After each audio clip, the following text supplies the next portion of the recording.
मुखं करोति वाचालं पंगुं लंघयति गिरिं यत्कृपातमहं वन्दे श्रीगुरुं दीनतारिणं परमानन्दमाधवं श्रीचैतन्येश्वरम्. Shall I do it in Hindi, Prabhu, or you have anything else to share? Nothing, Prabhu. One devotee raised her hand, Prabhu. Yeah, we'll take maybe after this translation. Yeah.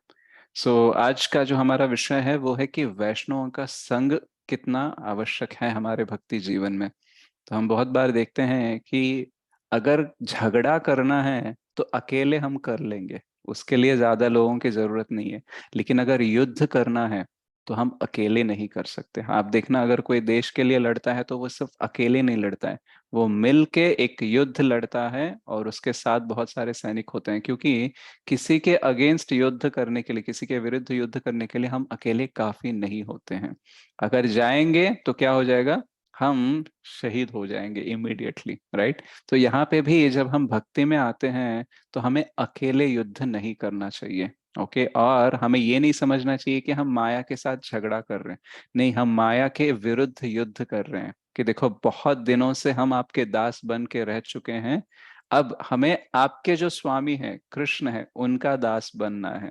Right, बहुत समय हमने निकाल दिया आपका दास बन के, but अभी कृष्ण दास बनना है. राइट. और एक्चुअली माया देवी भी हमें हर बार सताकर यही कहना चाहती हैं कि देखो, मेरे दास मत बनो, मेरे स्वामी के दास ही बनो. लेकिन क्या होता है, हम समझ नहीं पाते बहुत टाइम तक. लेकिन अभी भक्तों का संग जब मिलता है, भगवत गीता का ज्ञान जब मिलता है, हम जब चैंटिंग करते हैं, तब हमें पता चलता है कि एक्चुअली भगवान के ही हमें दास बनने चाहिए. हमें बॉस बनकर कुछ मजा नहीं आएगा, और जितना बॉस बनने का प्रयास करेंगे उतना ही माया के दास बनते जाएंगे. तो जैसे युद्ध हमें मिलके करना चाहिए, वैसे भक्ति भी हमें मिलके करना चाहिए. अच्छा, मिलके करने से क्या होगा, हमें पता चलेगा कि क्या क्या हो सकता है इस भक्ति के मार्ग में हमारे साथ. जैसे मैंने एग्जाम्पल दिया था तेलुगु में कि अगर कोई गर्भवती है तो उसका जो 9 महीने में उसके साथ क्या क्या होने वाला है, ये एक्चुअली सीनियर्स को पता होता है. केसेस अलग अलग हो सकते हैं, किसी को कॉम्प्लिकेशन ज्यादा हो सकती है, किसी को कम हो सकती हैं. लेकिन क्या क्या हो सकता है, क्या क्या संभावनाएं हैं, ये सब ऑलमोस्ट पता होता है. इसलिए देखना, अगर कोई गर्भवती होती है तो वो अपनी माता के साथ या फिर दादी या नानी के साथ अच्छे से वो कनेक्शन में रहती है, या फिर उनके ससुराल में जो भी सीनियर है, राइट, उनके साथ संपर्क में रहती हैं. क्योंकि कभी कभी प्रेगनेंसी में क्या हो जाता है, हाथ पैर फूल जाते हैं, कभी बहुत उल्टियां होने लगती हैं, कभी कभी डायबिटीज भी आ जाता है, कभी कभी कुछ खाने का मन करता है, कभी कुछ भी नहीं खाने का मन करता है, कभी बहुत ज्यादा वीकनेस रहता है, कभी बहुत ज्यादा हेल्थी रहते हैं, कभी बहुत ही अवस्था रहती है. तो ये सब जब चलते रहता है तो डर लगा रहता है कि बच्चे को कुछ ना हो जाए, मुझे कुछ ना हो जाए, ये डर लगा हुआ रहता है. लेकिन जब हम सीनियर्स के साथ संपर्क में आते हैं तो वो बोलते हैं, बेटा कुछ चिंता करने की जरूरत नहीं है, अभी चौथा महीना चल रहा है ना, ये चौथे महीने में ऐसा होता है. राइट, अभी 5वां महीना चल रहा है ना, उसमें ऐसा होता है. अब 9वां महीना लग रहा है तो तुम थोड़ा अलर्ट रहना, किसी भी दिन कुछ भी हो सकता है. राइट, चिंता मत करना, लेकिन अलर्ट रहना, और हम सब आपके साथ है. तो ये सब जब हमारे साथ होता है, हमको इतना अंडरस्टैंडिंग आता है, तो क्या हो जाता है, हमको थोड़ा सा धीरज आता है, हमको थोड़ा सा पेशेंस आता है, और हमको थोड़ा सा कॉन्फिडेंस आता है कि ठीक है, सब कुछ ठीक चल रहा है. या फिर अगर कुछ ठीक भी नहीं होगा तो ये लोग हैं मेरे को गाइड करने के लिए. तो वो धैर्य के साथ हम आगे बढ़ सकते हैं. तो वैसे ही जब हम भक्ति स्टार्ट करते हैं, जब हमें भक्ति लता का बीज मिलता है, राइट, तो हमारी चेतना भी इम्प्रेग्नेटेड है. यानी हमारी चेतना भी गर्भवती हो रही है, किससे, कृष्ण भावनामृत से. तो इसलिए जब हमारी चेतना में भक्ति का बीज आ जाता है तो बहुत सारे चेंजेस होने लगते हैं. इस प्रोसेस में अगर हमको पता नहीं है कि किस स्टेज में क्या होने वाला है और किसकी सहायता कैसे लेनी चाहिए, तो क्या हो जाएगा, हमारा जो भक्ति लता बीज है वो निकल जा सकता है. राइट, तो मिस कैरेज हो सकता है अगर हम ठीक तरीके से भक्ति में नहीं आगे बढ़ेंगे. तो ये लोग जो भक्त होते हैं वो ऑलरेडी जो उनके सीनियर भक्त हैं उनके साथ संपर्क में रहते हैं, और वो जो सीनियर्स हैं उनके सीनियर्स के साथ संपर्क में रहते हैं. तो भक्ति जो प्रोसेस है वो नया नहीं है. या फिर हम ऐसा नहीं बोलेंगे कि जब इस्कॉन की स्थापना हुई थी तभी भक्ति स्टार्ट हुई, जब प्रभुपाद जी ने दिया तभी हुआ. नहीं, प्रभुपाद जी भी भक्ति के एक परंपरा में आ रहे हैं, और ये सनातन धर्म है जीव का भक्ति करना. तो ये जो भी प्रोसेस है ये ऑलरेडी प्रूवन प्रोसेस है और बहुत लंबे टाइम से चलता आ रहा है. इसलिए ऐसी कोई भी दुविधा या ऐसा कोई भी विचार नहीं होगा जो नया होगा. हमको लग सकता है यार बाकी को ये प्रॉब्लम नहीं है, मेरे को ये प्रॉब्लम है, ऐसा आपको लग सकता है, लेकिन आपको जो प्रॉब्लम है ना वो भी नया नहीं है. ऐसे प्रॉब्लम किसी ना किसी को किसी ना किसी टाइम में ऑलरेडी आया होगा, और उसका भी सॉल्यूशन भक्ति में हो सकता है। तो हमें क्या करना चाहिए? संपर्क करना चाहिए और उनसे वो सलाह लेनी चाहिए, वो सहायता लेनी चाहिए, ताकि हम आगे बढ़ सके। कभी कभी मन हमें विचलित करके इधर उधर भगाने का प्रयास करेगा, भक्ति छुड़वाने का प्रयास करेगा, कभी कभी प्रलोभन दे के प्रयास करेगा। तो भले ही प्रलोभन आए या फिर विचलित हो जाए, हमको भक्ति में स्टेडी कैसे रहना है, आगे कैसे जाना है, ये भक्तों के संग में ही आके हमको पता चलता है। तो भक्तों का संग जो है, उनका एक्सपीरियंस हमें प्रॉब्लम से जल्दी बाहर निकाल सकता है, राइट? नहीं तो क्या हो जाएगा, हमें लगने लगेगा कि ये प्रॉब्लम बहुत बड़ी है, और शायद इस वजह से मैं रुक जाऊंगा, या फिर मुझे आगे बढ़ना ही नहीं चाहिए। जैसे पहले जब आप चैंटिंग करना शुरू करते हैं तो मन नहीं लगता है, और लोग बोलते हैं कि यार शुद्ध मन से करनी चाहिए भक्ति, ऐसे फॉर्मेलिटी वाली ऐसे मैकेनिकल भक्ति से क्या फायदा, नहीं करो। और मन भी बोलने लगेगा कि क्या फायदा, एक तो जब करते हो 2 घंटा, एक बार भी कृष्ण का स्मरण होता है क्या, क्या फायदा है ऐसा भक्ति करके। तो हमें निराश करेगा, निरुत्साह करने का प्रयास करेगा। तब जाके आप भक्तों को जाके कंसल्ट करना चाहिए कि प्रभु जी मन नहीं लगता है चैंटिंग में, इसलिए चैंट नहीं कर रहा हूँ। तो बोलते हैं प्रभु जी या फिर माता जी, ऐसा मत करो, मन नहीं लगेगा, फिर भी जप करो, राइट? बिल्कुल डिस्ट्रैक्शंस आते रहेंगे, लालसाएं आती रहेंगी, इंद्र तृप्ति करने का मन होगा, लेकिन फिर भी जप करो। जितनी माला आपने फिक्स किया है, डिसाइड किया है, उतना करना है। अगर आप 16 कर रहे हो तो 16 करना ही है, और धीरे धीरे से अगर आप कम कर रहे हो तो बढ़ा के 16 मिनिमम करने ही है। कुछ भी हो जाए, मन लगे ना लगे, ठीक है, लगाने का प्रयास करो, लेकिन नहीं लगता है तो भी करो। क्यों? क्योंकि कृष्ण स्वयं बोलते हैं, यतो यतो निश्चलति मनश्चंचलम अस्थिरम ततस्ततो नियमात्यादि आत्मनेव वशम नयत। मन क्या है, इधर उधर भागते ही रहेगा, लेकिन उसको पकड़ के लाओ। जितनी बार वो भागेगा उतनी बार पकड़ के लाओ। और ऐसा मत सोचो कि एक बार पकड़ के लाके उसको बिठा दिया तो उधर बैठा रहेगा। नहीं, हर क्षण हर मिनट वो भागता रहेगा, आपको हर क्षण हर मिनट उसको पकड़ के लाना पड़ेगा, राइट? तो ये ऐसा ही चलेगा, 6 महीने, 1 साल, 2 साल ऐसा ही चलेगा। उसके बाद में धीरे धीरे से मन लगना शुरू हो जाएगा। तब तक के लिए चैंटिंग रोकने का नहीं। तो फिर हमको लगेगा अच्छा ऐसा करना था, मेरे को लगा मन नहीं लगता तो नहीं करना चाहिए। भक्त बोलते हैं मन लगे ना लगे करो। तो ये बात सिर्फ एक्सपीरियंस्ड भक्तों से ही पता चलता है, राइट? सो जैसे हमें प्रेगनेंसी में एक्सपीरियंस के थ्रू हम अच्छे से गर्भ में अपने बच्चे का पोषण पालन कर सकते हैं, वैसे ही भक्तों के संग के साथ हमारी जो भक्ति लता बीज है उसका हम पालन पोषण कर सकते हैं। तो ये है एक फायदा। अब दूसरा फायदा क्या है कि बोलते हैं शिव जी पद्म पुराण में पार्वती देवी से कि भक्ति में मतलब आराधना जो करते हैं, राइट, उसमें सबसे उच्च स्तर की आराधना जो है वो एक्चुअली विष्णु की आराधना है। और उससे भी उत्तम है विष्णु के भक्तों की हम सेवा करना। तो यानी एक तो भगवान की भक्ति करना, दैट इज द बेस्ट, और ऊपर से भक्तों की अगर हम सेवा कर रहे हैं तो उससे भगवान और संतुष्ट हो जाएंगे और हम भक्ति में अग्रसर हो सकते हैं। क्यों? क्योंकि भक्त जो होता है वो निस्वार्थ होकर भगवान के लिए कुछ करना चाहते हैं। वैसे भक्तों की अगर हम सेवा कर रहे हैं तो डायरेक्टली भगवान की सेवा करने से भी ज्यादा है, राइट? जैसे कभी हम देखते हैं, अगर कोई हमारे बच्चों की सहायता कर रहा है तो हम देखते हैं कि तुम मेरी सहायता करो ना करो, लेकिन यार मेरे बच्चे ना बहुत सारा स्ट्रगल कर रहे हैं, तुम उसकी कुछ हेल्प कर दो, मैं अपना तो देख लूंगा, लेकिन बच्चों को हेल्प चाहिए, अगर आप उनकी हेल्प कर दो तो बहुत बड़ी बात है, बहुत अच्छी बात है। तो पिता खुश होते हैं जब उनके बच्चों की हेल्प कोई करता है। तो वैसे ही ये जो निस्वार्थ होकर भक्ति कर रहे हैं, भगवान को संतुष्ट करने का प्रयास कर रहे हैं, उनकी सहायता, उनको अगर हम सेवा करेंगे तो भगवान और भी संतृप्त होते हैं। तो भक्तों का संग रहेगा तो ही भक्तों को सेवा दे पाएंगे ना। और ऊपर से किसी और को सेवा देना ये उतना आसान चीज नहीं है, क्योंकि भौतिक जगत में हमारा एटीट्यूड कैसे रहता है, सेवा लेना चाहते हैं हम, बॉस बनना चाहते हैं। मैं किसी को नम्र होकर सेवा नहीं करूंगा, दूसरे को नम्र होकर मेरी सेवा करनी चाहिए, ऐसी भावना सबको रहती है। सब लोग यहाँ पे बॉस बनना चाहते हैं, दास कोई नहीं बनना चाहता। तो ये दास बनने का स्वभाव या फिर भावना कैसे आ सकती है? भक्तों को देखकर। हम जब भक्तों के संग में होते हैं ना, वो दूसरों का कैसा बर्ताव कर रहे हैं, एक दूसरे के साथ कैसे आदान प्रदान कर रहे हैं, कैसे वो दूसरों की सेवा कर रहे हैं, कितना नम्र होकर वो कर रहे हैं, ये जब हम उनके संग में आके देखते हैं तब हमारे अंदर भी एक भावना आती है कि हमें भी ऐसा करना चाहिए। तो वैसे करते करते क्या हो जाता है, एक दिन हम उनकी सेवा करने लगते हैं। तो जब हम उनकी सेवा करेंगे तो क्या हो जाएगा, भगवान भी प्रसन्न होंगे। यस्य प्रसादात भगवत प्रसादो। तो जो हमारे शिक्षा गुरु, जो हमारे वरिष्ठ वैष्णव, जो हमारे दीक्षा गुरु हैं, उनको हम अगर खुश रख सकते हैं, उनको अगर संतृप्ति दे सकते हैं अपनी सेवा के थ्रू, देन भगवान ऑटोमेटिकली संतृप्त होते हैं। इसलिए बोलते हैं यस्य प्रसादात भगवत प्रसादोत यस्य प्रसादान्न गति ही कुतोपि। यानी भक्तों की सेवा किया बिना हम भक्ति मतलब भगवान की सेवा डायरेक्टली कर ही नहीं सकते। और जो भगवान के क्वालिटीज हैं, जो भगवान के गुण हैं, उसकी अनुभूति, उसका अनुभव हमें भक्तों के थ्रू ही मिलेगा। जैसे भगवान करुणा सिंधु है, राइट, लेकिन भगवान कितने करुणा सिंधु है ये हमें डायरेक्टली पता उतना नहीं चलेगा।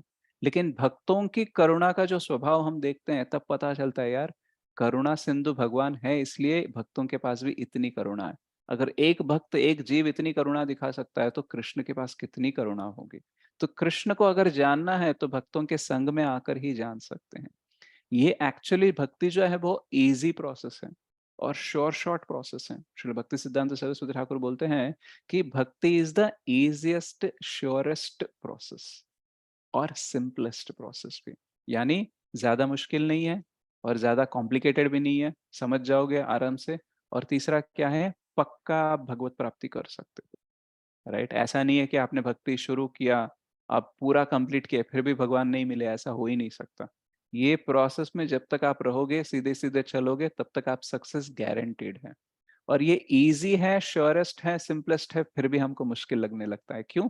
क्योंकि हम कलयुग के जीव हैं, मंद सुमंद मतः। तो एक तो हम लेजी हैं और ऊपर से हमको चीजें समझ में नहीं आती हैं। कोई भी सॉल्यूशन दे दो उसमें हम प्रॉब्लम निकालने लगेंगे। भक्तों को बोलते हैं कि आप चैंटिंग करो, राइट, ऐसे ऐसे करो, तो बोलते हैं प्रभु जी वैसे कर सकते हैं, लेकिन देखो मेरा घर का हालत ऐसा है, मेरा शरीर का हालत ऐसा है, मेरे मन का हालत ऐसा है। कोई भी सॉल्यूशन दो उसमें कोई ना कोई प्रॉब्लम ढूंढ लेते हैं। सत्ययुग में या फिर बाकी युग में कैसा था, कोई भी प्रॉब्लम दो उसमें सॉल्यूशन ढूंढ के भगवान की तरफ जाते थे। अभी हम क्या है, कोई भी सॉल्यूशन दे दो उसमें प्रॉब्लम ढूंढ के भगवान से दूर जाते हैं, राइट। तो ये कलयुग का लक्षण है। इसलिए हमें क्या करना चाहिए, और अच्छे से समझना चाहिए कि देखो ये रीजंस, ये प्रॉब्लम्स आने ही वाले हैं, लेकिन फिर भी हमें उससे आगे बढ़ना होगा और भक्ति करने का प्रयास करना चाहिए। और अगर कभी नहीं होता है अकेले से, तो भक्तों का संग लेना चाहिए। ज्यादातर कलयुग में अकेले भक्ति नहीं होगा, भक्तों के संग में आके ही होता है। जैसे ये एग्जाम्पल मैंने तेलुगु में दिया नहीं है। जैसे आप अगर दूरदर्शन टीवी था ना, चैनल था, तो उसमें क्या बोलते हैं, एक एड आता था। उसमें क्या होता था, एक बहुत बॉडी बिल्डर होता था, उसको एक लकड़ी देते हैं तोड़ने के लिए, तो वो ऐसे झट से तोड़ देता है। फिर उसको क्या करते हैं, दो लकड़ियां देते हैं एक साथ, तो वो दो को भी तोड़ देता है। उसको फिर तीन देते हैं, वो तीन को भी तोड़ देता है। चार देते हैं, चार को भी तोड़ देता है। फिर उसके बाद में क्या करते हैं, इतना बड़ा उसका एक लोड लेते हैं, मतलब 10-12 लकड़ियों को एक एकजुट बांध देते हैं और उसको बोलते हैं तोड़ो। तो वो क्या करता है, बहुत तोड़ने का प्रयास करता है लेकिन तोड़ नहीं पाता। तो फिर बोलते हैं कि ऐक्यमत्या ही मतलब यूनिटी में ही पावर है, राइट। तो वो वाला मैसेज हमको देते हैं। तो वैसे ही अगर हम अकेले भक्ति करेंगे ना, माया देवी आके ऐसे तोड़ देगी, बोलेगी अच्छा तू भक्ति करेगा, राइट, अच्छा नाम जप करेगा, अभी ये सब छोड़ देगा आदतें, देखती हूँ क्या क्या करता है। ऐसे प्रलोभन देंगी ना, हमारा भक्ति टिक ही नहीं पाएगा, राइट। तो हम भक्तों के संग आते हैं तो क्या हो जाता है, माया देवी का प्रभाव कम हो जाता है, राइट। तो हमको माया देवी के साथ युद्ध कर रहे हैं, राइट। और माया देवी इतनी शक्तिशाली है, वो भगवान की बहिरंग शक्ति है, और उनका काम क्या है, भगवान से दूर रखना। तो वो अपना काम बहुत अच्छे से करती है, she is a very good devotee, right. तो वो अपना काम अच्छे से करेगी, हमको क्या करना चाहिए, भक्तों के संग में आकर अपना काम करना चाहिए। देखो वो अपना काम कर रही है भक्ति अलग तरीके से, हमको उसके विपरीत जो है भगवान के पास जाने की भक्ति, उसका प्रयास हमको करते रहने चाहिए।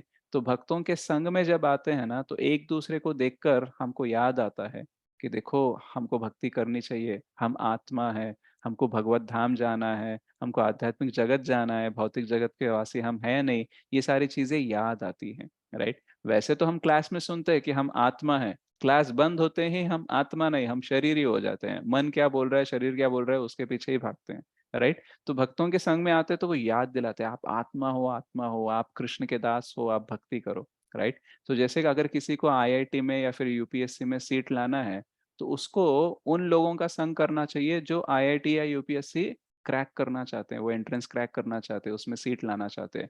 और उनको किससे सहायता लेनी चाहिए, और उसके जो कोच होते हैं, जिसने ऑलरेडी आईआईटी का एग्जाम पे दिया होगा, यूपीएससी का दिया होगा, जो ऑलरेडी उस कॉलेज में एडमिशन हुआ होगा, तो उनका संग करना चाहिए, ताकि वो पता रख सके अपने आप को हमेशा कि मेरे को आईआईटी में जाना है या फिर यूपीएससी करना है, राइट। तो वो बताएगा, देखो एग्जाम में 3 घंटे होते हैं, लेकिन तुमको पहले ये प्रश्न सॉल्व करने हैं, उसके बाद में ये करना चाहिए, तुमको इधर में ज्यादा टाइम नहीं वेस्ट करना चाहिए, ये वाला एरिया में नहीं करना चाहिए, पढ़ाई कर रहे हो तो ये बंद करो, वो बंद करो। तो पूरा प्रोसेस होता है, राइट। और ये प्रोसेस का रियलाइजेशन, मतलब ये प्रोसेस सही है या नहीं, इसका जो है ज्ञात, वो कब आता है, उनके संग में रहकर ही आता है। तो जब तक आप भक्तों के संग में नहीं रहते हो ना, भक्ति का मूल्य आपको पता नहीं चलेगा। और जब मूल्य पता नहीं चलेगा, हम समय इन्वेस्ट नहीं करेंगे। तो इसलिए भक्तों का संग इंपॉर्टेंट है। और सेकंड मैंने क्या बताया कि भक्तों का सेवा करने से भगवान को संतृप्ति होती है, तो वो कब कर सकते हैं, भक्तों के संग में आकर ही। सेवा करने का अपॉर्चुनिटी और सेवा करने की भावना, इंस्पिरेशन, प्रेरणा और अवसर दोनों संग में आकर ही मिलते हैं। और तीसरा सबसे इंपॉर्टेंट चीज क्या होता है कि भक्ति जो है, भक्ति संजायते भक्ति बोलते हैं, तो भक्ति से ही भक्ति आगे बढ़ती है। और जब भक्तों में संग आकर हम जब कीर्तन करते हैं, कथा करते हैं, तो उसकी शक्ति बहुत अलग होती है। इंडिविजुअली जब हम करेंगे, अकेले करेंगे तो बूंद के बराबर है, लेकिन सब मिलके करेंगे ना तो वर्षा के बराबर है, राइट। तो जितना हीट है ना माया देवी का, उसके ऊपर एक बूंद डालोगे ना, वो बूंद उसको टच करने से पहले ही भाप बन जाएगा, एवापोरेट हो जाएगा। लेकिन बहुत सारा पानी डालेंगे ना, तो वो जो दावाग्नि है वो एक्चुअली ठंडा हो सकता है, वो आग का निर्वापणम हो सकता है। इसलिए भक्ति साथ में मिलके करना चाहिए। भगवान बोलते हैं नारद जी से, नाहम तिष्ठामि वैकुंठे योगिनाम हृदयेषु वा तत्र तिष्ठामि नारद यत्र गायन्ति मद भक्ताः। मैं वैकुंठ में नहीं रहता, मैं योगियों के हृदय में भी नहीं रहता, मैं वहां पे रहता हूँ जब सारे भक्त मिलकर मेरे नाम रूप गुण लीला के बारे में कथा कर रहे हैं, चर्चा कर रहे हैं, कीर्तन कर रहे हैं, वहां पे ही मैं रहता हूँ।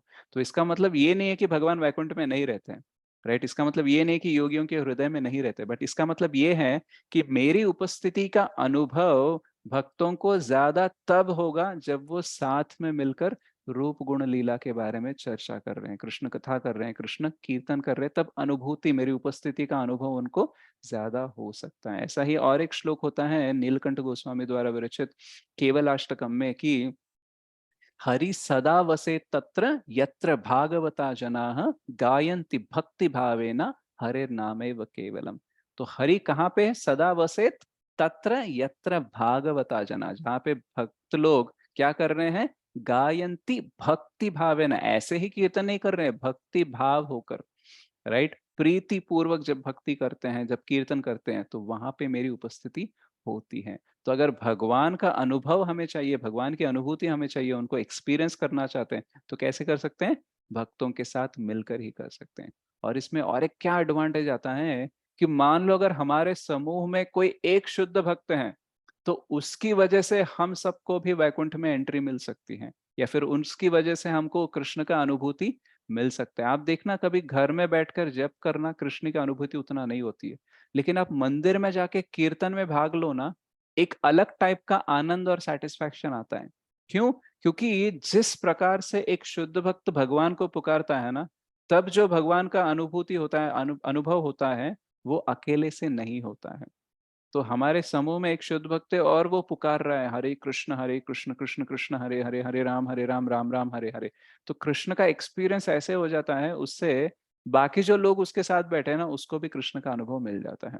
जैसे मैं एक एग्जांपल दे रहा था, मान लो एक बहुत बड़ी बिल्डिंग है और उसमें अगर जाना है तो आपको बहुत सारे क्वालिफिकेशंस चाहिए, आपको ये पास करना पड़ेगा, आपके पास ऐसा पास रहना पड़ेगा, इसका ऑथराइजेशन सिग्नेचर चाहिए, आपके पास इतना टिकट होना चाहिए, ये टोकन होना चाहिए। तो ये सब है तो ही वो बिल्डिंग में आप एंटर हो सकते हो।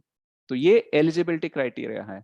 लेकिन इससे अतीत होकर हम जा सकते हैं अगर हमारा कोई पहचान का व्यक्ति उस बिल्डिंग में है, तो वो क्या बोल देगा, अरे ये हमारा ही आदमी है, इसको अंदर आने दो, राइट। तो वैसे ही भक्ति जब हम साथ में मिलके करते हैं ना, एक भी बहुत अच्छे से भक्ति कर रहे हैं, अच्छे से कीर्तन कर रहे हैं ना, तो भगवान देखते हैं कि अच्छा आप सब लोग इसके साथ हो ना, ठीक है, आपको भी कृपा मिल जाएगी। जैसे हम देखते हैं अगर कोई हमारा फ्रेंड गलत काम करता है, राइट, तो जब सामने वाले को पता चलता है कि हमने उस गलत आदमी का साथ दिया तो मार हमको भी पड़ती है, राइट। तो बोलते हैं अच्छा तू उसका फ्रेंड है, गंदे काम ऐसे तू कर रहा है तो तेरे को भी मार पड़नी चाहिए, तो पकड़ के हमको भी मारेंगे। तो वैसे ही भक्ति में क्या है, हम शुद्ध भक्तों के साथ रहते हैं ना, भक्तों के संग में रहते हैं, अच्छा तुम इसके साथ हो क्या, ठीक है, तुमको भी कृपा मिल जाएगी, तुम्हारी भी एंट्री हो जाएगी, राइट। तो हम भक्तों के साथ होते हैं तो हमारा एलिजिबिलिटी क्राइटेरिया भी बहुत बढ़ जाता है। Even we go beyond the eligibility criteria, because the devotees जो शुद्ध भक्त होते हैं वो हमको क्वालिफाई करते हैं। हमारी कोई योग्यता नहीं है, हमारी कोई एलिजिबिलिटी नहीं है, लेकिन हम उनके साथ हैं, इसलिए हमारी एलिजिबिलिटी ऑटोमेटिक बन जाती है। तो भक्तों का संग हमेशा करना चाहिए। हमको ये नहीं सोचना चाहिए कि मैं अकेले अपने बलबूते पे कुछ कर लूंगा, कुछ नहीं कर सकते हम एक्चुअली। हम सिर्फ प्रयास कर सकते हैं, और भक्ति में आगे बढ़ने के लिए केवल प्रयास ही पर्याप्त नहीं है, हमें भगवान की कृपा भी चाहिए होती है। असेंडिंग सर्विस, डिसेंडिंग मर्सी, यानी हमको अपना प्रयास करना चाहिए, उसको देखकर अगर भगवान आकर्षित होते हैं तो कृपा देते हैं, उसकी वजह से ही हम आगे बढ़ पाते हैं। ये कभी वो नहीं सोचना चाहिए कि देखो मैं अपने विल पावर से, अपनी शक्ति से भक्ति में आगे बढ़ूंगा। अपनी शक्ति से हम सिर्फ प्रयास ही कर सकते हैं, और भगवान की कृपा मिलेगी तभी वो काम सक्सेसफुल होगा। सो जो हमारे सक्सेस में के फैक्टर होता है ना, वो कृष्णा फैक्टर बोलते हैं, राइट। वो नहीं है तो कितना भी स्किल टैलेंट समय दे दो, कुछ नहीं होने वाला है, राइट। तो जैसे एक किस्सा बताते हैं, प्रभुपाद जी जब अपने शिष्यों के साथ मॉर्निंग वॉक पे जाते थे, तो एक बार उन्होंने देखा कि एक छोटे से झील के पास एक आदमी, वहां पे बतख थे बहुत सारे, तो उसको खाना डाल रहा था। और उसमें से मतलब 10-15 बतख थे, लेकिन एक बतख था वो जोर जोर से चिल्ला रहा था, क्वैक क्वैक क्वैक क्वैक, बहुत जोर से चिल्ला रहा था। तो उसको देख के जो खाना फेंक रहा है उसको लगा ये ज्यादा भूखा होगा, इसलिए ये ज्यादा ज्यादा चिल्ला रहा होगा, तो इसको थोड़ा सा खाना ज्यादा डालते हैं। तो प्रभुपाद जी बोले यही हमारी भावना होनी चाहिए। हमको कृष्ण को एकदम जी जान से, बहुत ही उनके ऊपर निर्भर होकर हमें उनको बुलाना चाहिए, तभी जाके हम उनकी कृपा को आकर्षित कर सकते हैं। हम हक से बोल नहीं सकते, देखो मैंने 16 माला किया, मैं एकादशी किया, मैं इतना पढ़ा, मेरे को कृपा चाहिए, हम डिमांड नहीं कर सकते। कृपा मतलब भगवान को देने का मन हुआ तो वो देंगे, राइट। He is independent. हम बोल नहीं सकते कि देखो मैंने इतना किया, मेरे को मिलना ही चाहिए। हम हक की बात नहीं कर सकते वहां पे, केवल हम कृपा को प्राप्त कर सकते हैं प्रार्थना करके, अपना प्रयास दिखाकर ही कृपा को प्राप्त कर सकते हैं। तो प्रभुपाद जी बोले कि एक्चुअली वो व्यक्ति खाना किसी के तरफ भी फेंक सकता था, राइट। वो स्वराट है, वो एक्चुअली इंडिपेंडेंट है, वो खुद ही डिसाइड कर सकता है कि किस बतख को मैं खाना दूंगा। लेकिन जब वो बतख ने ज्यादा प्रयास किया तो वो आकर्षित हुआ और उसकी तरफ ही ज्यादा उसने खाना डाला। तो वैसे ही भगवान कृपा किसी को भी दे सकते हैं, राइट। हम पूछ भी नहीं सकते अरे उसने तो भक्ति नहीं की है ना, उसने इतने माला भी नहीं करता है, उसको क्यों कृपा दिया। ऐसा हम भगवान से पूछ नहीं सकते हैं। भगवान किसी को भी कितनी भी कृपा दे सकते हैं। हमको क्या करना चाहिए, प्रयास करना चाहिए। तो जब हम प्रयास करेंगे तो भगवान की कृपा मिलती है। और अगर बहुत ज्यादा कृपा प्राप्त करनी है तो भक्तों के संग में रहना चाहिए, भक्तों की सेवा करनी चाहिए, उनके अनुगत होकर उनके जो मार्गदर्शन के ऊपर हमको चिंतन करके उसके मार्ग पर चलने का प्रयास करना चाहिए। ऐसे करेंगे तो कृष्ण की अनुभूति होगी, भक्ति में रुचि आएगी, क्योंकि ये हर स्टेज में अलग अलग सिम्टम्स होते हैं। जैसे नवविधा भक्ति बताते हैं प्रहलाद महाराज, कीर्तनम श्रवणम, श्रवणम कीर्तनम स्मरणम आत्म पाद सेवनम, ये सब जो बताते हैं, राइट। तो ये क्या है, नवविधा भक्ति है, राइट। लेकिन इसको छोड़ के 9 स्टेजेस ऑफ भक्ति भी होती है। मतलब जो भक्ति स्टार्ट करता है उसका पूरा एंड होने तक क्या क्या होता है, क्या क्या स्टेजेस होते हैं, क्या क्या सिम्टम्स होते हैं, इसका भी हमको दिया गया है माधुर्य कादम्बिनी में। तो हम बोलते हैं कि पहले आदव श्रद्धा है, उसके बाद में साधु संग है, भजन क्रिया, अनर्थ निवृत्ति, फिर निष्ठा, रुचि, आसक्ति, भाव, प्रेम। तो ये सारे स्टेजेस होते हैं, और हर स्टेज में परिस्थिति अलग होती है। हर स्टेज के अनुसार हमें क्या करना चाहिए, क्या नहीं करना चाहिए, ये हमको भक्तों के संग में आकर ही पता चलता है। जैसे प्रेगनेंसी में हर महीने का अलग अलग सिम्टम हो सकता है, हर महीने में अलग अलग केयर लेना पड़ता है, वैसे ही 9 महीने का जो है प्रोसेस, ऐसे ही ये 9 स्टेजेस का प्रोसेस है। तो हमको भक्तों के संग में रहकर ही ये पाना चाहिए, और हमेशा हमें निडर होकर, क्या बोलते हैं, कोई संशय नहीं रखना चाहिए कि भक्त क्या सोचेंगे। कभी कभी क्या हो जाता है कि हमारी जीवन में परिस्थिति बदल जाती है, तो हमारा रेगुलर भक्ति हो नहीं पाता है।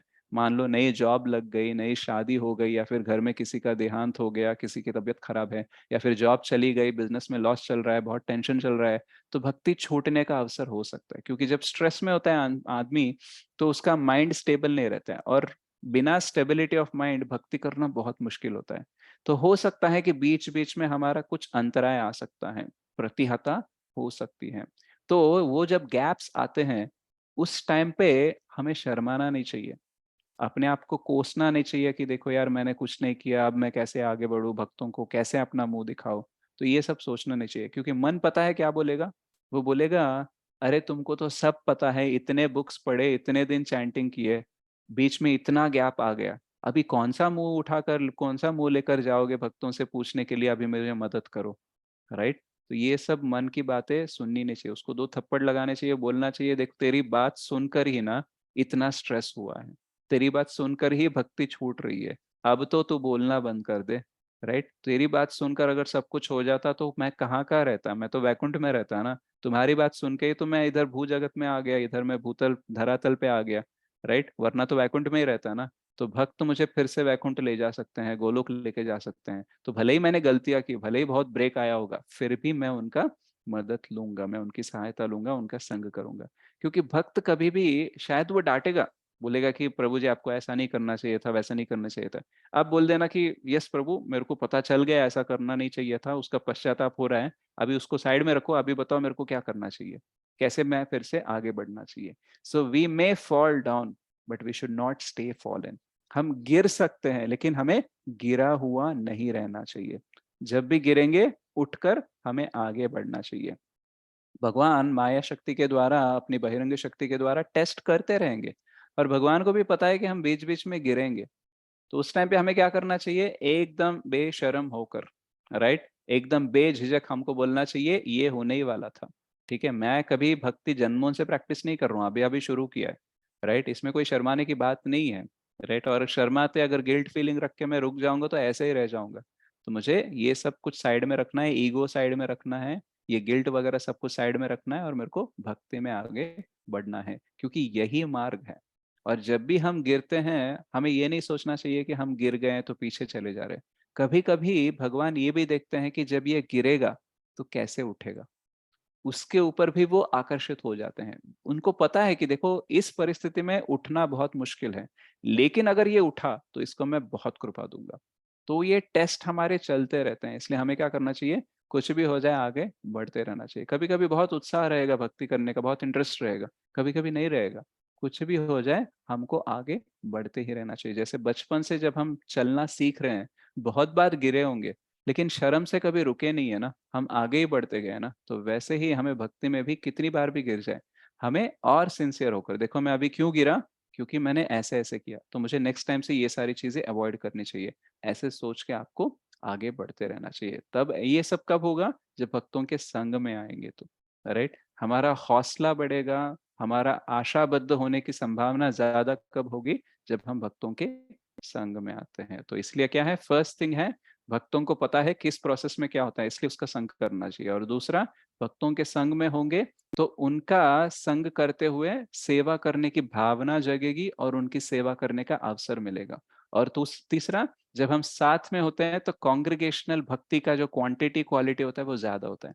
इसलिए अगर हम में से कोई एक शुद्ध भक्त है तो उसका क्वालिफिकेशन हमको भी लग सकता है, और हम सब मिलकर आगे जा सकते हैं। भले ही हमारी योग्यता ना हो, फिर भी हम आगे बढ़ सकते हैं और भगवान की कृपा को प्राप्त कर सकते हैं। ठीक है, तो आप संग लेते रहिए भक्तों का। बहुत सारे अद्भुत भक्त हैं इस्कॉन में, और एक से बढ़कर एक है। आपको लगेगा कि अरे ये भक्त बहुत अच्छा है, लेकिन उससे भी अच्छे, उससे भी अच्छे, एक से बढ़कर एक भक्त है। राइट, और वो सब लोग आपको संग देना चाहते हैं, बट निर्णय आपको लेना है कि संग मुझे लेना है या नहीं लेना है। ओके, तो मैं आशा करता हूँ कि आप सब लोग अच्छे से भक्तों का संग करेंगे और अच्छे से भक्ति में आगे लेके जाएंगे। और आप आगे जाते रहोगे तो हमको भी याद रखना और हमको भी लेके चलना। राइट, भूल मत जाना। आपको ये मत सोचना कि हम बड़े भक्त हैं, हम बहुत सीनियर है तो हमको सब कुछ पता है। कभी कभी भगवान आपको ज्यादा कृपा दे देंगे, राइट, बोलेंगे इसको ज्यादा जानता है नहीं लेकिन ये बहुत सिंसियर है, राइट, ये जो व्यक्ति है बहुत ज्यादा बात कर रहा है, ऐसे बात कर रहा है, बहुत जानता है लेकिन ये एक्चुअली कुछ नहीं जानता है, ऐसा भी हो सकता है, राइट। तो ये मत सोचना कि चलो मैं प्रभु जी को क्या करूंगा, मैं उन माता जी को क्या कर सकता हूँ। नहीं, आप प्रार्थना करेंगे, आशीर्वाद देंगे तो हमारा भी अच्छा हो सकता है, ठीक है। तो एक दूसरे के साथ मिलकर हमें आगे बढ़ना चाहिए। Thank you very much. Srila Prabhupada की जय। हरे Hare Krishna. Krishna Prabhu. If possible, can you please narrate that story also, Prabhu? हाँ Prabhu. Which story Prabhu? Devotee went for surfing. हाँ, सॉरी सॉरी, या तो एक एक स्टोरी है कि कैसे हमें भक्ति में जुड़े रहना चाहिए। तो क्या होता है, एक भक्त जो होता है वो एक मतलब आउटसाइड इंडिया है वो, तो एक कंट्री में एज अ पुजारी था। तो इस्कॉन में क्या होता है कि पहले जब श्रील प्रभुपाद जी थे तो बहुत सारे कम भक्त थे और सेंटर्स भी बहुत ज्यादा खुलते थे जल्दी जल्दी से। तो उस टाइम पे क्या होता था कि एक मंदिर के लिए एक व्यक्ति होना, एक सेवक होना भी बहुत बड़ी बात होती थी। तो क्या हो जाता था, कभी कभी एक मंदिर का प्रेसिडेंट भी वही, सर्वेंट भी वही, तो वही प्रेसिडेंट है, वही सेवक है, सब कुछ उसको ही करना है, और वही पुजारी भी है। तो ऐसी सेवा कर रहा था एक वक्त, और बहुत दिनों बाद उसको मतलब वो फ्रस्ट्रेट हो गया कि क्या यार, ये सुबह 3 बजे 4 बजे उठना, सब कुछ करना, ऊपर से कभी कभी रिपोर्टिंग करते हैं मैनेजमेंट को तो बोलते हैं ये ऐसा क्यों नहीं, ये वैसा क्यों नहीं, अकेला मैं कितना करूंगा। तो ऐसा वो फ्रस्ट्रेट हो गया था और उसने डिसाइड किया कि अभी मैं छोड़ के जाऊंगा और जो मेरा फेवरेट एक्टिविटी है वो मैं करूंगा। तो उसको सी सर्फिंग करना अच्छा लगता था, जो स्केट बोर्ड की तरह होता है, जो पानी में सर्फिंग करते हैं, तो वाला एक स्पोर्ट्स होता है, गेम होता है। तो फिर वो करने चला गया।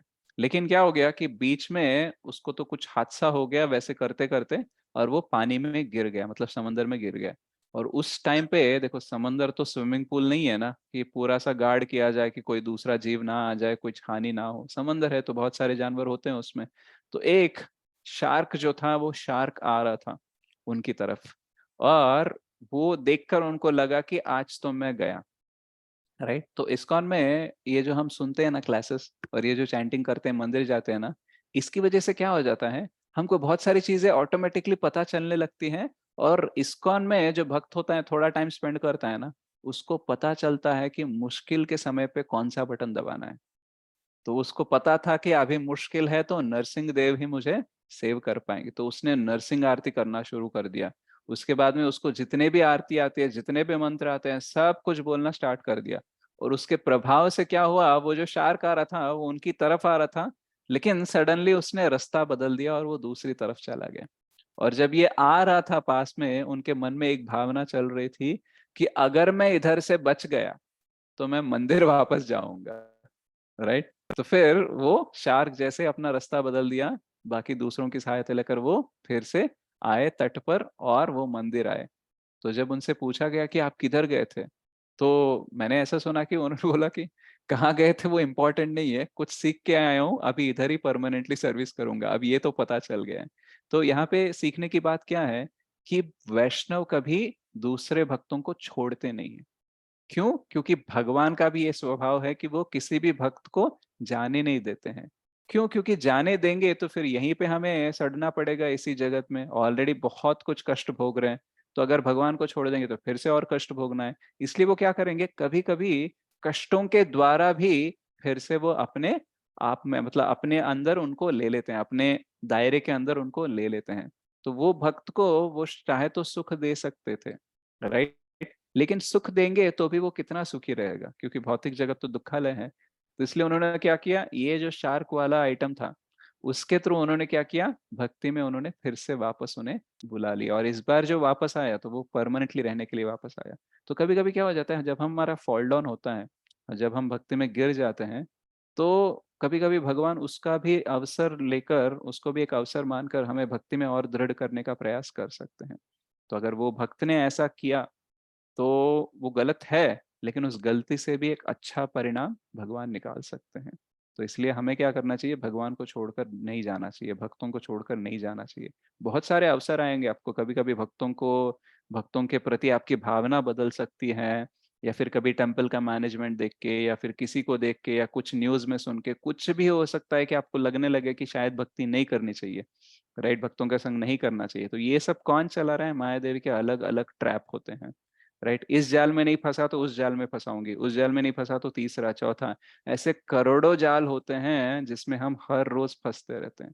इसलिए हमें क्या करना चाहिए, कोई भी जाल बिछाए माया देवी, बोलना चाहिए अभी बहुत हो गया, मैं आपकी गुलामी बहुत दिनों से कर रहा हूँ, अभी मुझे आपके स्वामी का सेवक बनना है, राइट। अभी मुझे आपका सेवक नहीं बनना है, बहुत दिनों से आपका सेवक था, पता चल गया कि आपका सेवक नहीं बनना है, और आप भी मुझे यही समझाना चाहती हैं कि मुझे आपका सेवक नहीं बनना चाहिए। तो मैं समझ गया, अभी मैं भगवान का सेवक बनना चाहता हूँ, तो हो सके तो मदद करना, थोड़े से टेस्ट कम रखना, राइट। और अगर टेस्ट भी रखते हो तो थोड़ा पास होने की भी थोड़ा सा ऑल द बेस्ट बोल देना, मुझे थोड़ा सा हेल्प कर देना, राइट। तो हम ऐसे प्रार्थना करके हम आगे बढ़ते रहेंगे, राइट। तो कृष्ण का सेवक बनना सबसे सर्वोत्तम पोजीशन है, क्योंकि जनरली हम किसी का सेवक बनते हैं ना, वो लोग काम निकलवाते हैं, राइट। वो हमको कम पैसा देते हैं, ज्यादा कष्ट देते हैं। लेकिन जो स्वामी है कृष्ण, वो भौतिक जगत वाले जैसे स्वामी नहीं है, वो आध्यात्मिक जगत के स्वामी है। और उनका नेचर कैसे रहता है कि अगर हम उनके सेवक बन गए तो वो अपना पूरा ऐश्वर्य हमको देने के लिए रेडी है। इतना ही नहीं, वो अपने सर्वस्व को देने के लिए रेडी है, अपने आप को देने के लिए रेडी हो जाते हैं। हम देखते हैं कैसे वो अर्जुन के पार्थ सारथी बने, मतलब अर्जुन पार्थ है और उनके सारथी बने। क्यों? क्योंकि अर्जुन ने नारायणी और नारायण के बीच में नारायण को चुना था। दुर्योधन ने नारायणी सेना ले ली लेकिन जीत नहीं पाया, तो बिना शस्त्र अस्त्र के, बिना युद्ध के उसने नारायण को ले लिया अर्जुन, लेकिन युद्ध जीत गया। तो वो अपने आप को देने के लिए रेडी होते हैं। जब रुक्मिणी देवी का वो किडनैप करके, नॉट किडनैप एक्चुअली, उनके साथ वो भागते हैं वहां पे, जब उनकी शादी होती रहती है शिशुपाल से, तो उस टाइम पे रुक्मिणी देवी और कृष्ण उधर से दोनों निकल जाते हैं। तो उस टाइम पे बाकी सब लोग, शिशुपाल, रुक्मी, ये सब लोग क्या करते हैं, युद्ध करने का प्रयास करते रहते हैं। तो जब वो देखते हैं दृश्य, रुक्मिणी देवी को थोड़ा सा भय होता है, तो फिर कृष्ण बोलते हैं कि रुक्मिणी देवी आप घबराना मत, आप कोई चिंता मत करना, आपकी सेना उनसे युद्ध करेगी, आप चिंता मत करना। तो क्या बोल रहे हैं कृष्ण? आपकी सेना। अरे रुक्मिणी देवी तो अभी आई है, सेना तो आप ही की है ना, तो बोलना चाहिए ना कृष्ण को कि मेरी सेना देख लेगी, तुम चिंता मत करो। नहीं, जैसे ही आपने मेरा शरण ले लिया, जब सब कुछ जो मेरा है वो आपका हो गया, इसलिए बोल रहे हैं आपकी सेना उनके साथ युद्ध करेगी। तो भक्तों का संग जब हम लेते हैं तो भगवान के बारे में ये सारी चीजें पता चलती है, तब हमें भगवान की सेवा करने में और प्रेरणा मिलती है, और पता चलता है यार भगवान सब कुछ देने के लिए रेडी है, मैं एक चीज उनको देने के लिए रेडी नहीं हूँ। कितना मैं गया गुजरा हूँ, कितना एकदम गिरा हुआ इंसान हूँ, अभी तो मुझे बदलना चाहिए। तो ऐसी प्रेरणा मिलके हम भक्ति में आगे बढ़ सकते हैं। Okay, so thank you very much everyone. Hare Krishna, दंडवत प्रणाम। हरि बोल प्रभु जी, हरि हरि बोल। हाँ, Thank you, हाँ, प्रभु जी, for हाँ, हाँ। wonderful। हरि बोल प्रभु जी, हरि बोल, थैंक यू। हरि बोल प्रभु जी, थैंक यू। प्रभु जी प्रणामम। Hare Krishna. Nrit Pranam Mataji and Prabhuji. Yes, so if someone would Hari like बोल to, प्रभु जी, दंडवत प्रणाम। Hari Bol Mataji. So if someone has to do any translation or kirtans, you can carry on Mataji. Okay Prabhu ji. Hare Krishna Hari Prabhuji, please Yes, Padmaja Mataji. Prabhuji, మీరు ఇవాళ ఐకమత్యం గురించి చెప్తున్నారు. Recent గా I come across one news in the newspaper. If you want me to share, I will share, and then it's apt to your topic today. Sure, sure, please.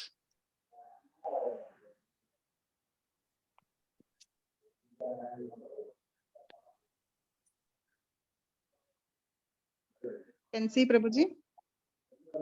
Hmm. ఇందులో చూసారా ప్రభుజీ, ఒక పులి వచ్చి గేదెలు వాళ్ళ మీదకి వచ్చేస్తుంది. సో ఇఫ్ వి టేక్ పులి యాజ్ మాయా, అండ్ గేదెలకి పులికి Madam. ఉన్నంత ఇది లేదు, ఆ గేదెలన్నీ కలిసి కొమ్ములతోటి ఇచ్చేసి పులిని చంపేసినాయట. Hmm. సో ఇవాళ మీరు ఐకమత్యము డివోటీస్ అసోసియేషన్ చెప్తున్నారు చూసారా. సో గేదెలు ఎంత ఐకమత్యంగా ఉంటే ఒక పులి భయంకరమైన యానిమల్ నే చంపగలిగాయి. Hari Bol. Very nice. तो माताजी एक फोटो दिखा रही है जहाँ पे भैंसों का झुंड ने एक टाइगर की, शेर की मृत्यु कर दी।